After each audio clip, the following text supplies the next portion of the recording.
Hello, once again, dear viewer, and welcome back to a Moonflower Tarot reading. It's been a while. If you're new here, it's great to have you here. But if you have been here for a while, it's been a minute. It's been an eventful month for me, and I'm just so happy to be back. But I do want to clarify that I might be a little bit rusty coming back online like this. So today I'm going to be looking into your Kundalini awakening or your spiritual upgrades, whatever you are going through right now, there is this almost rising up in spiritual frequency within this collective. And over the past few years, this might have been happening to you, for your best good, for the best timeline. So before I get into this, I just want to say any songs that I channel, I will link in the description below. I might not name all the songs that come to me because there's a lot that comes through. And if you use music for your spiritual work, this might help you. I often channel using music. And I'm hearing for some of you, this is going to be good news for you. This is going to be good for you. This is a good year. If you've done a lot of readings before, in regards to the year of this is the year of the fire horse. This is something that is coming through as well. Like there's a lot of transitions that you are going through. Fourth house placements might be significant. Something surrounding the home, the family, but also there's this feeling of the shadow of the horse is being cultivated within you or shining within you during this awakening. Some of you might be starseeds as well, and you are recalling past life memories from other worlds, or you are feeling more of it at a distance from people that you once loved and knew. There is a heart-centered focus right now. There is a focus on the family, building a family of your own, possibly even rekindling connections with people you lost a while ago, maybe even spiritual family members who have passed on, or just creating the sense of soul, family, and structure within the sacral chakra. The sacral chakra is really important right now to focus on. There's this deep cleansing and awakening when it comes to the spiritual guidance you receive and how you connect to the world around you, because the spiritual aspect of the sacral chakra is forcing you in a way to relive uncomfortable experiences so you can choose another way out. You can choose another way of being. For some of you, this could be in relation to an intimacy wound, but intimacy is talking more so about vulnerability and expressing your passion, because the sacral chakra really is kind of the throat of the lower chakras. It's how our soul expresses itself in the physical world. It's through our art, dancing, what we create, not just through physical intimacy. How we verbally express ourselves through the heart and the mind is usually through the throat. It's through the mouth. But how we express ourselves from the bottom of our soul, from what the unseen feelings within, the expression of the self unseen is in that sacral chakra placement. It's feelings that words have no place being involved in it. If this is confusing, it is a little bit confusing to me too, because I feel like everything's like jumbled up. Like there's this word scramble, and I'm having trouble kind of getting it out. But it's like there are some things or emotions or feelings words cannot express. That's what's trying to come through, and it feels like there's this cryptic, like mystical way that your soul is trying to get through to you. And it's just asking you to feel your way through this, to process these emotions. And they might be big, they might be just small, but expressing yourself creatively, or just dealing with this. I'm hearing intimacy avoidance. You might have had partners who didn't allow you to express yourself freely, or you came from a family where being emotionally vulnerable was seen as like a bad thing, like you were an incompetent person almost. And I feel like this, like, I can't get the words out. It's very stuck. So you might not be able to put words to these emotions. So expressing them through your actions, through your feet, through art, through like a somatic expression. If this makes sense to you, this is for you.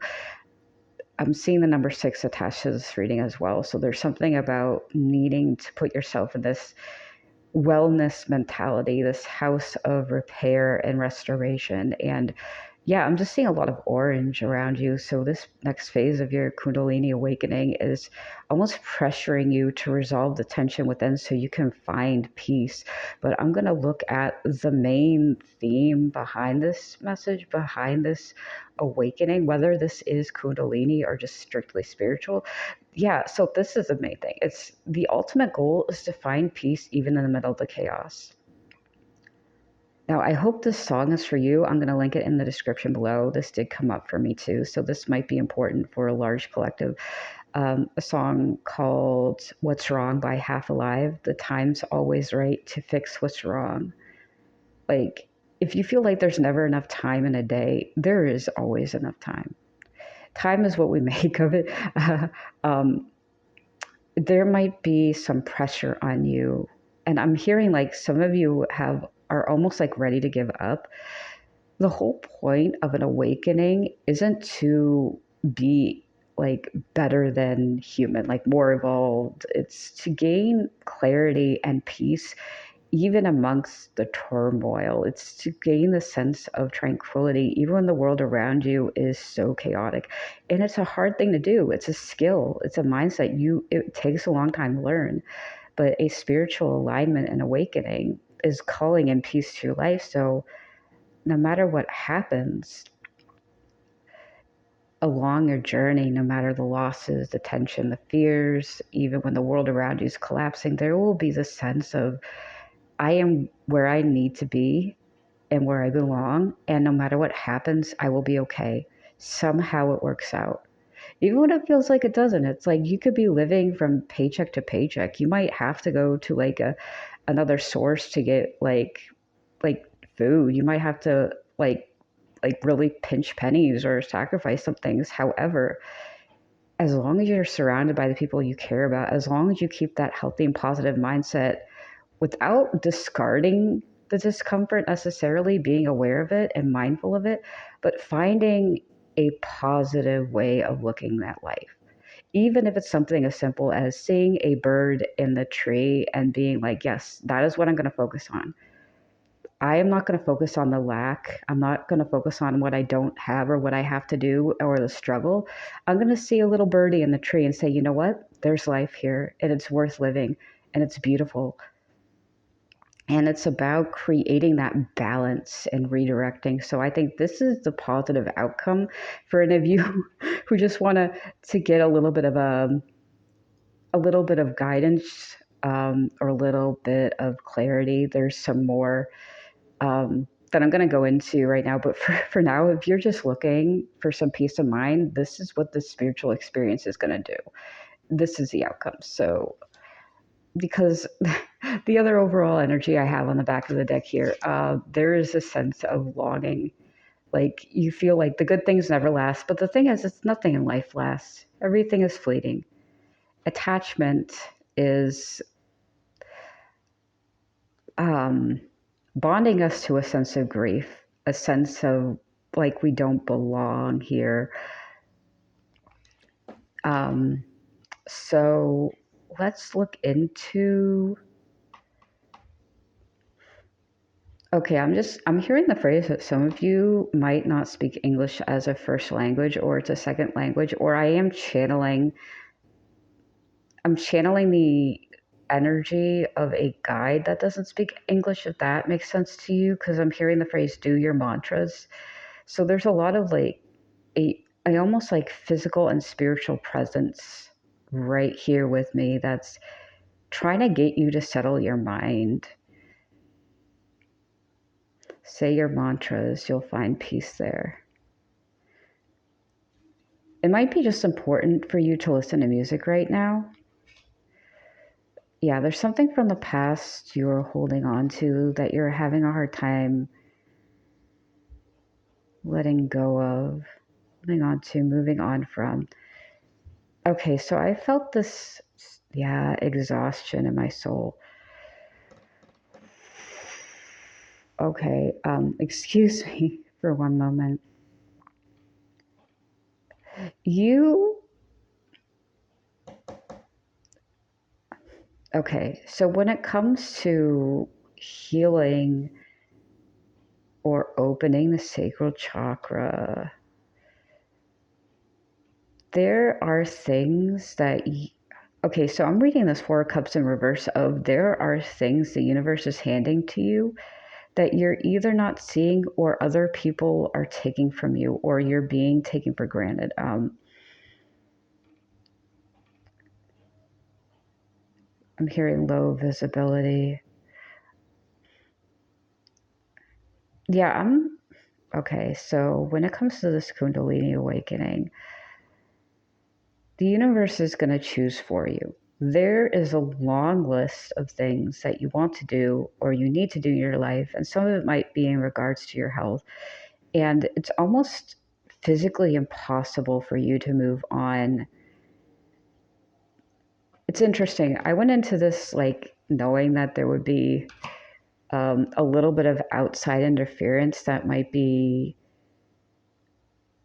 blocking a full spiritual awakening or kind of locking your chakras up, because one of the things that I am seeing most or feeling most is this intimacy avoidance. And it's not coming from you.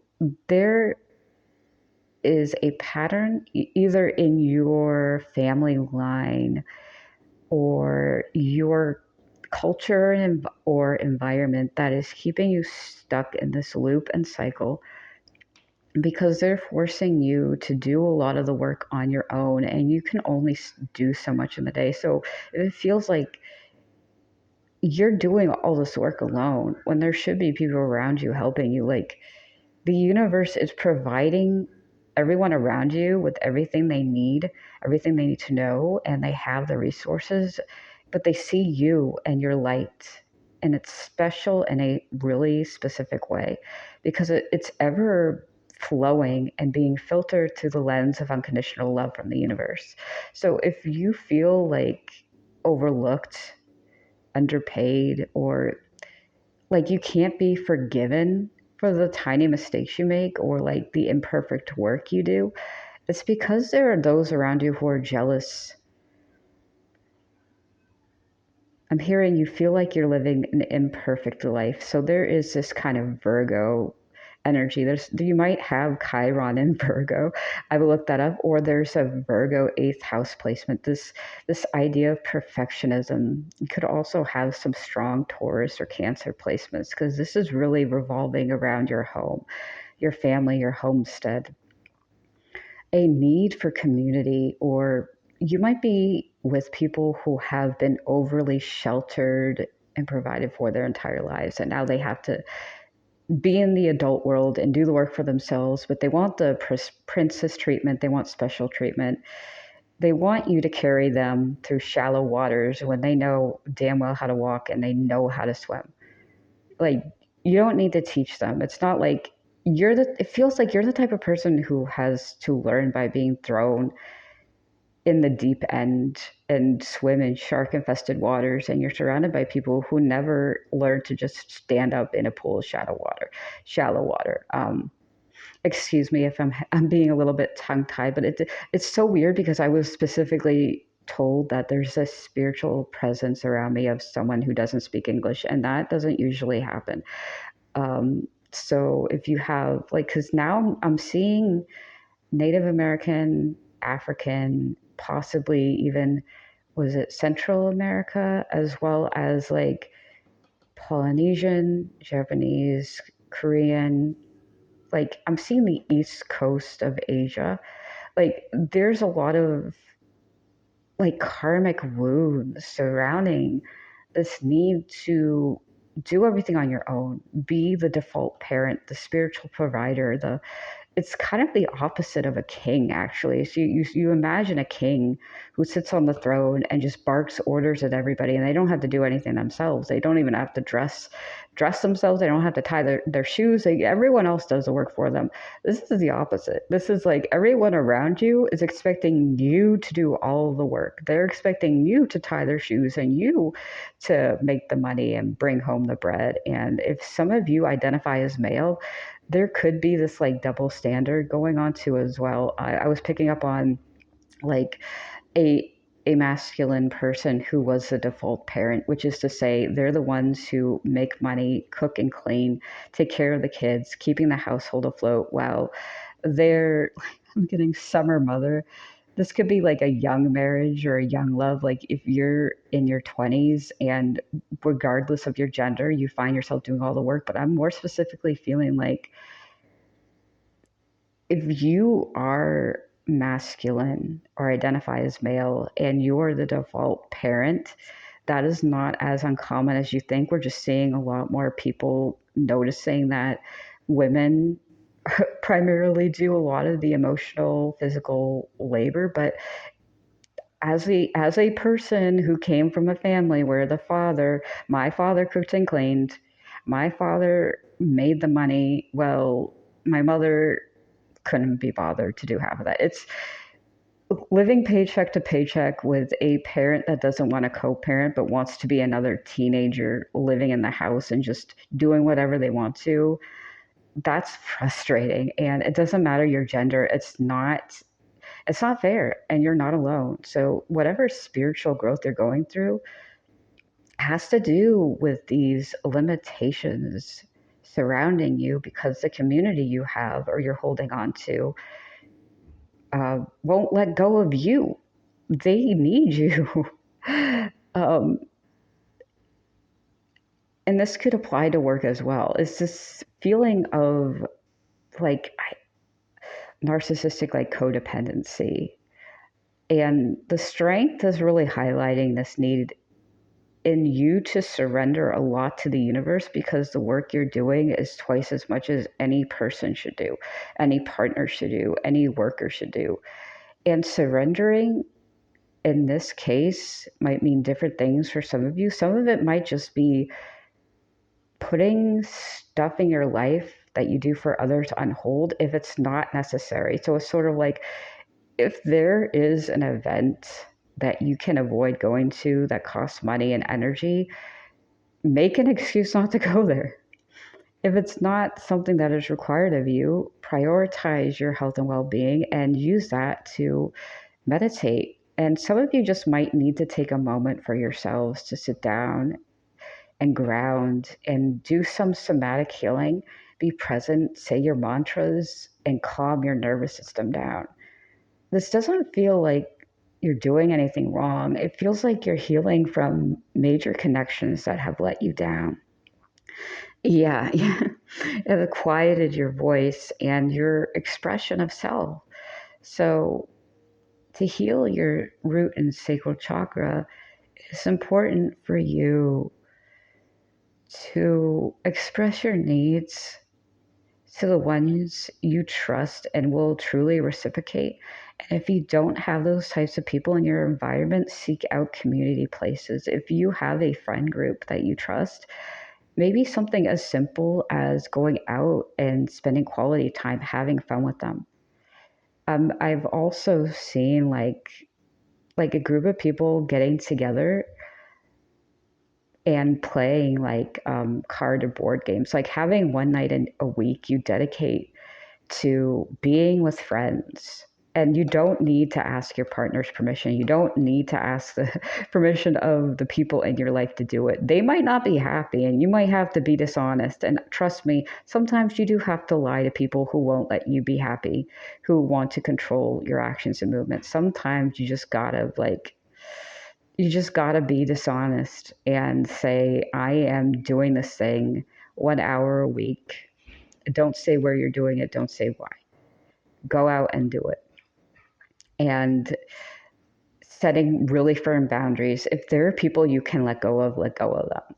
But I'm getting this need of, instead of like having like therapy time or group sessions, like that sort of thing, I'm more seeing balancing out whatever negative energy in your life with a community space where you are having childlike fun and whimsy. So like doing a D&D session with your friends, or going out and playing a sport you used to like a long time ago, going out and golfing, like even just mini golf, something that brings you joy, or something that you had to let go of when you entered into the relationship with this person, or you started this job, or you were with like even new people. Like finding that time, designating that space to yourself. And a lot of this has to do with just healing that inner child and that wound surrounding what is needed to cleanse your soul. And the more you do it, the less scared you'll be of how these other people, these other situations will perceive you, because it really doesn't matter what they think. If you're co parenting with a bum, a prince or a princess that doesn't want to grow up, who gives a crap what they think? You know, find a way to create peace for yourself. And it's not going to be sacrificing anything other than maybe just a little bit of your partner's discomfort with needing to actually step up and be a parent. But, you know, there are some situations you cannot walk away from, unfortunately. And it means that you do have to find the moments to balance it out, and it will create that sense of peace. But like I said, if you can walk away from certain people or cut certain connections, this is the time to do so, because it's just not healthy. It's sort of like if you if you get diagnosed with an illness or an allergy, and it's like you can't you oh my god, that's a bad example. Like let's say you can't eat pizza anymore, which would be, for me, it would be a tragedy. It would be like, no, I could live without it, but I digress. You wouldn't like go out and keep doing it knowing that it's not good for you. It's like if there's this allergy that is deadly to you, you wouldn't eat that food anymore. So if there's a person surrounding you that drains you, that makes you lose progress on your healing, that causes you physical stress, because let me remind you, when you have a dysregulated nervous system, that affects every part of your body, down to your bones, down to your pain levels. If you get a migraine every time you're with a difficult person, yeah, they are in fact physically hurting you. And that's a hard thing to hear, but it's like, be with people who don't give you a migraine. Be with people who love you and who will not shame you for who you are and what you want to be. This Kundalini awakening is manifesting positive connections. Okay, when it comes to something you might have been manifesting in the past, because you're going through a lot of shifts in regards to karmic relationships. So you're if you are detoxing from an old pattern, an old relationship, it is important to have that space between and have that pause. It might feel like nothing is progressing or nothing's going on, because when I'm seeing this Two of Swords, it's like the Two of Swords is the crossroads. It's a point between now and then, uh, and now and the future. So it's like you're not stuck at the crossroads. You are being rewired, rewritten, and manufactured. Refurbished, that's a better word. Goodness. Yeah, the song Unwritten by Natasha Bedingfield is coming up. The rest is still unwritten. The pen is in your hand. You can decide what you would do with your life, but sometimes it takes a moment to detach from the life you knew to plan out the life you want to live. Because if you're still ruminating on stuff that has happened or things that didn't work out, if you're still dealing with an ex or family members and you're not unlearning those patterns of behavior, you're stuck in this mentality, the generational cycle of this is what we do in our family. And this is how things are. And you compete for love and you don't get a lot of attention and you get scraps of affection. And then you don't talk about your feelings, right? It's an old traditional cycle, an old way of experiencing the world is interrupting your healing. So in this moment, in this pause between the life you knew, the life you are living now, and the life you want to live, this pause is necessary. It's not redirection. It's not stagnancy. You are changing and evolving just by living your daily life with or without the people that you cared about before but didn't care about you. Like, you are evolving, growing as a person by existing, by taking care of yourself, by doing the work every single day. Because evolution is a slow process. It takes millions of years for people to evolve on a physical and spiritual level. So take this time, and instead of thinking about the pause or thinking about where you should be or where you think you should be or what relationship you should have, because this feels like 100% relational. Like, if you want a partner, if you want a family, if you just want friends to get together with, take a pause, take a break between your exes, between your past and between your future. I promise there's a lot of good potential here. There's a lot you are on your way to manifesting. Being at the crossroads is important. If you do work with Hecate, if you work with any angelic beings who are working with you in this process, I would work with them and call upon them. I'm seeing an image of a black candle if you use candle magic. There's a lot of spiritual protection. Black tourmaline, amethyst is good to work with now. Yeah, because I'm feeling very slow. How else? Because I feel like I'm saying the same thing over and over again. Yeah, you want some new people in your life, okay? That's a long story short. You want new people, you want new connections. So I'm going to also interpret this pause and me feeling like I need to reiterate the same thing as you might be seeing or being told the same things over and over again by tarot readers or by people or even by like self-help books.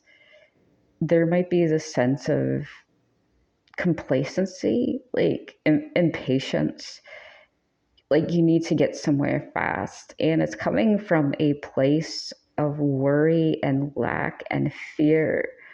And that is also creating a block because you cannot get out of wherever you are right now until you calm down. You can't receive messages and actually understand them and hear them until your mind and your nervous system feel safe in itself. So if you're not really feeling energetically like you can process this information or you're aligned, my biggest suggestion is to do some meditative practices every day. Like, even if it's for 10 minutes, listen to sound bowls, get out of your mind, like do some yoga, go to a Reiki healer, like try to find a way to just ground and clear your mind, because it's like, I can't get the words out. You're overwhelmed, my dude. Just sit down. Sit the F down.